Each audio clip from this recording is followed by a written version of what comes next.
अस्सलामुअलैकुम वरहमतुल्लाहि वबरकातुहू। अल्हम्दुलिल्लाह, हमने अपने पिछले लेसन में आपको कुरानी रमूज़ औक़ाफ़ में सजदा तिलावत की अहमियत बताई थी कि सजदा तिलावत किसे कहते हैं, सजदा तिलावत को अदा करने का क्या तरीका है। मुझे उम्मीद है कि आप सब ने उस लेसन को ज़रूर देखा होगा और समझा भी होगा।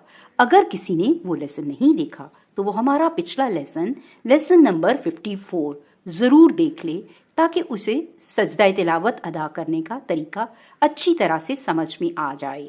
आज के लेसन में हम रमूज़ औक़ाफ़ में मंजिल की अहमियत को जानेंगे।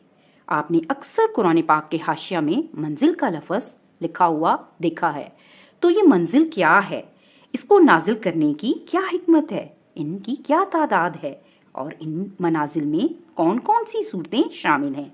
तो आज के लेसन में हम कुरान पाक के बारे में